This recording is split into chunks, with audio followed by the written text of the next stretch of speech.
Hello, my friends. Pastor Derek here. I've been charged with the task of trying to find a somewhat concise way of explaining our entry plan to you in preparation for resuming worship on the 6th. There are some changes that mostly have to do with the way that we enter into the church, how we leave the church, and a few changes to our worship. The first thing that you'll notice is that our entry into the sanctuary is done through one door, not through our usual double doors over here to the side, but rather to this clearly marked entrance door. The other door is also labeled clearly exit only. This is to result in a two-way traffic that is separated, so there is an overlap of people. As you look, we have clearly marked on the doors here that we are to wear safety masks during worship. The purpose of this is just to protect the most vulnerable, our children who have not yet been vaccinated and our immunocompromised individuals who the vaccine does not protect as well as most of us. Also, it's just a reminder, even though this might seem common sense, that if you have any flu symptoms or you've been in contact with anybody that has flu symptoms, that you are reminded to stay home. Some of these rules might seem a little simple, but again, we're just doing it to make sure we cover all our bases for safety. We're going to proceed inside. As we move inside here, one of the things you'll probably notice is that we have blue tape on the floor.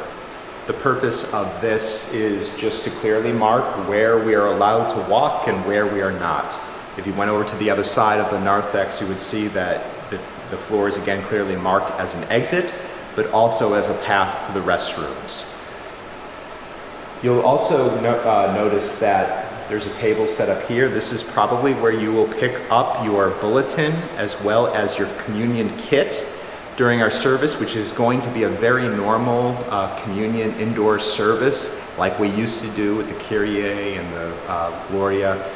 That communion is going to continue to be with those small pre-made cups that have the wafer on the top. The idea of that is again to minimize the amount of contact that individuals have with things that obviously you're putting into your body. Again, it's a safety precaution that we're taking. Let's move on into the sanctuary. Remember this place? Well, I hope you'll see it again soon. It's been over a year, if you can imagine, since we've all been inside this building. I'm excited to finally be talking to you directly rather than through a camera, as I'm sure you are as well. As I said out in the narthex, our worship services are going to look and sound mostly normal. We are requiring masks, as I already mentioned. There are going to be ushers who are placed outside the building, in the narthex, and then here inside the sanctuary to help direct traffic. Seating is going to be very important. As you might be able to make out here, and if not, you'll see it the day of, there's blue painter's tape on every other pew within the sanctuary. Those pews that are marked with the tape are not available for seating. Again, that's to keep the 6 feet that we require in between each person. So the ushers, or the guides as we might be calling them, while they're controlling traffic, will also help individuals, couples, and families move into the sanctuary, front filling, because that's important so there again is not overlap, and separating family units so that we maintain our safe distance. We haven't done this before. We're going to have a dress rehearsal to try to work all that out, but the day of, things might be a little slow. And as services are at 9 o'clock in the morning, we do really recommend that you come a bit early, maybe even 15 minutes early if you can make it, so that we can get everybody seated safely and take the time needed to do it in the proper way. During service, the only people you'll ever see removing their masks are lectors or myself, and that's optional. If a person feels safe enough so that they can be heard better, and assuming the distance and the general safety that comes from being in a space that is pretty well ventilated, we are allowing readers to briefly take their masks off. So you might see that. If you have any concerns about that, please let me know and we'll see in what ways we can accommodate you. Another major difference that you might notice is that currently we are not going to allow the congregation to sing. You can hum, but you need to keep your mouths closed while you sing. The reason for this is currently with the Montgomery County guidelines, singing is not recommended. It's not that it's not allowed, but it's not recommended. What they do say is if music and singing is important to your tradition, that they recommend small groups be allowed to sing, who are kept separate from the rest of the congregation. And so we are going to have a similar choir to our e-choir made up of a very small group who will likely either sit back in the choir nook or coming up to the front of the chancel area, keeping distance between you and them and still keeping their masks on.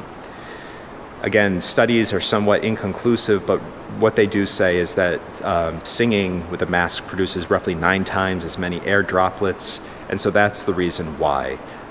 We hope, of course, as the metrics in the county improve, to loosen these standards and eventually get back to a place where we're singing with masks on and then eventually, of course, taking our masks off.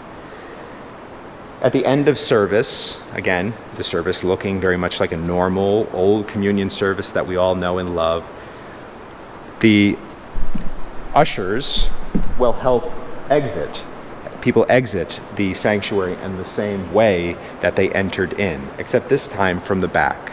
There will be there will be offering plates here at the back of the sanctuary and near the door, the exit door, so that as you leave, so we don't have to pass the plate around, which again is another easy way for contamination between people, that if you have a gift to give, which we're always thankful when you do, that you can drop it there into the offering plate. Aside from that, and just again being mindful of your distance between others and wearing that mask, I know I keep saying it over and over and you know all this, it's going to look and sound like a normal service. We're so thankful for the grace and love that you have given us during this time as we've tried to sort out this plan, as we've waited for the safe metrics to resume inside worship. And it might take us a couple weeks to get this down smoothly, but I think once we do, it'll become like second nature to us all. The most important thing is just to be aware of yourself, aware of how you're feeling, aware that you're wearing your mask, aware that you're not singing, and that you listen to those around you who are in charge of ensuring everybody's safety by helping you get seated in a safe manner, by controlling traffic and helping you enter and exit the sanctuary. If we do that, it's going to go great. And I'm really looking forward to seeing you all at 9 o'clock, and it's 9 o'clock to create more time in between our service and the German Lutheran churches. We've moved ours up a half hour and they've moved theirs a half hour later. That we are so excited to be together after such a long period of time. So I look forward to seeing you on June 6th at 9 o'clock in the morning as we celebrate together our first communion service inside the sanctuary at Emmanuel in over a year. I'll see you then.